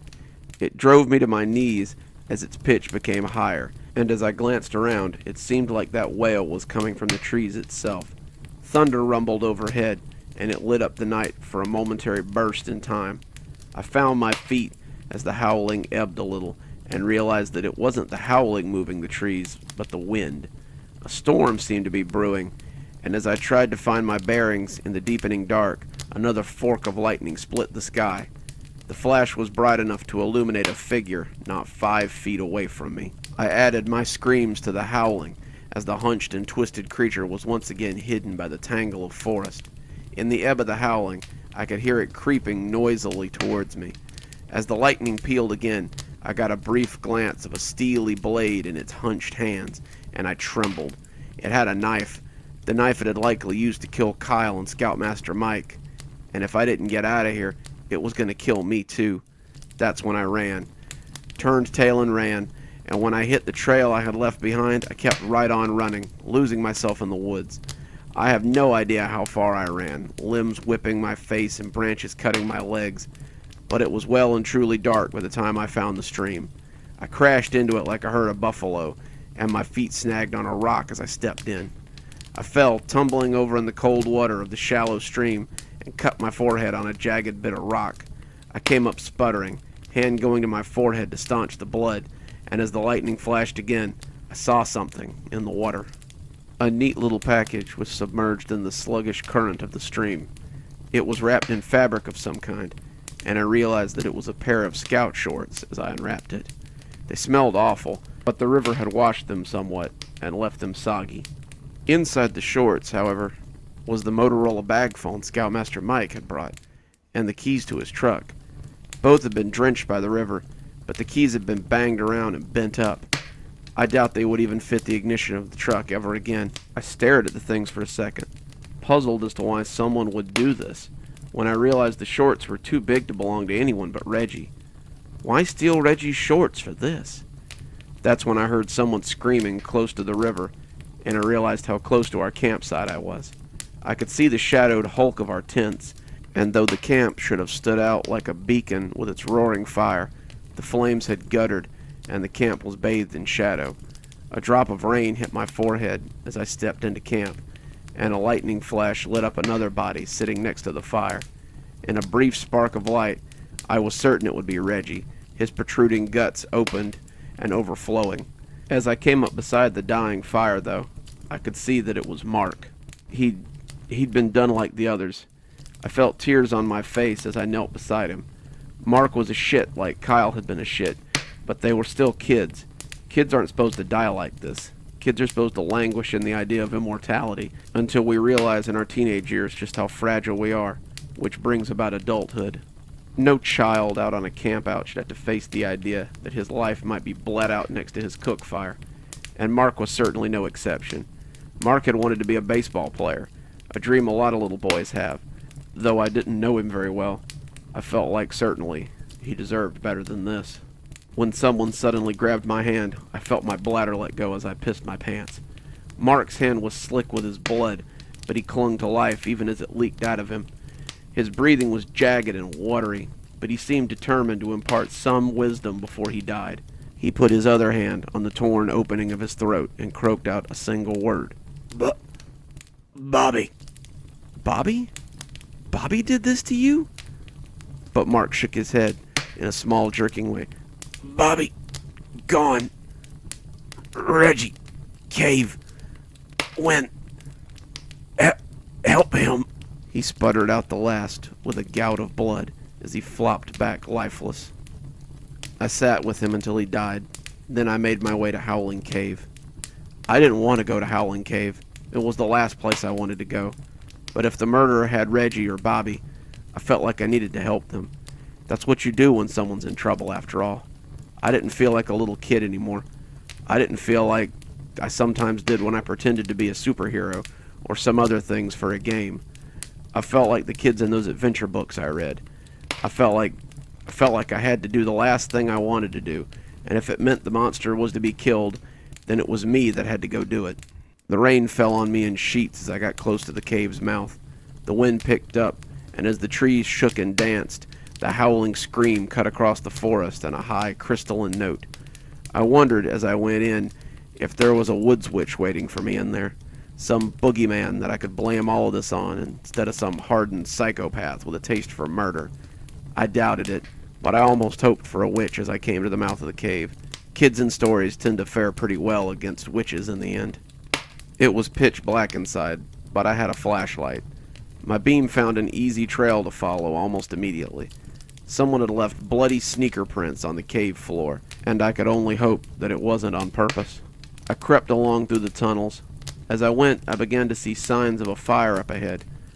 All of a sudden, the howling raced across me again, and I covered my ears to block it out. It was louder than I'd ever heard it, an otherworldly wail that made me want to fall down and cry. I moved towards the fire, always towards the fire, and it led me to a small chamber near the very back of the cavern. A placard on the wall declared that this was the witch's hovel. I suspect that it had been set up after the legend got popular. There was a cauldron, some shelves along with some old books, a cane broom, and... Bobby! My flashlight found the back of the scout shirt as I moved closer. Someone had leaned Bobby Terry against the corner like a naughty child. There was a standing pool of red around him, and I didn't even need to flip him over to know that he was long gone. He was on his knees, face pressed against the stone. I saw my hand reaching out to turn him around, and I pulled it back before I could have another murder etched into my mind forever. I heard footsteps behind me then, and flipped around to find the last person I'd expected. Reggie? He smiled at me, and my flashlight glinted off the knife in his hand. All things considered, he was really none the worse for wear, though the bloodstains on his uniform looked fresh enough to make me think he'd gotten wounded. When the howling started again, I looked up towards the ceiling and felt stupid for ever being afraid. The placement of the hovel in the chamber was pretty smart on someone's part, because the chimney-like opening at the top of the cave made the howling sound I'd heard when the wind blew across it. The howling and the wailing had been nothing but a big bottle for the wind to blow across. The revelation distracted me from Reggie, and it almost cost me my life. I was honestly hoping you'd make it out. You're the first person in this situation that's ever been genuinely nice to me, and I appreciate that. I really do, he said before snaking forward and trying to slice me with the knife. I stepped back from him. The blade cut a long gash in the front of my uniform, but never hit the skin. I took another step back and analyzed this new Reggie. This wasn't the soft-spoken, scared little boy from the camp who pissed his pants and shrunk from bullies. This Reggie was a competent, crafty creature who waddled less and stalked more. He looked at me like an artist who's sizing up marble for his next sculpture, like a painter who's trying to winkle the next masterpiece from his canvas, a writer wheedling the next bestseller from the aether, or a predator contemplating his next meal. I thought about running, but he was blocking the only exit. I could juke around him maybe, but he'd proven himself to be very quick already. I found myself backing up, Reggie walking towards me with all the ease of a B-movie slasher. Suddenly my heels struck something on the floor, and I tripped. I cursed myself mentally as I fell, and Reggie stalked in, easy as you please, as I crab-walked backwards. "Why, Reggie? Why would you do this?" Reggie seemed to think about it for a minute. "'Cause I can." The knife opened up my stomach in a single slash, and as his entrails spilled out, the witch laughed and laughed, having claimed yet another victim. The police would later find the bodies of the scouts and their scoutmaster, but no sign of the weapon or the killer would ever be discovered. To this day, they say you can hear the witch's unearthly howl on quiet nights, and those who sleep within her woods may find themselves to be her next victim. The campers sat around the fire with big moony eyes as I finished the story, and they all glanced around as the fire crackled, trying to get a glimpse of the woods witch before she got them. The woods suddenly caught a pine knot, and the loud crack made all of them jump before laughing at their own jitters. The 7 scouts, none of them older than I had been when I first stepped into the woods, discussed the story in low whispers amongst themselves. A pudgy, freckled-faced scout with the unfortunate name of Davy spoke up just as I thought they were all about to settle in for the night and drift to their tents. "Scoutmaster Lawson, is there really a woods witch?" One of them, a tow-headed kid named Ken, who reminded me a little of Bobby Terry, guffawed loudly and made a rude noise. "Little Davy's scared of the woods witch. It's just a story, Nimrod." Actually, my own scoutmaster told us about the woods witch when I camped in the woods. It's a local legend that's supposed to have some historical fact. Though I doubt she still lives anywhere around here, I said. Davy looked a little relieved as he put another marshmallow on his stick and held it out over the fire. "Thanks, Scoutmaster Lawson." "Call me Reggie," I said, smiling. "All my friends used to."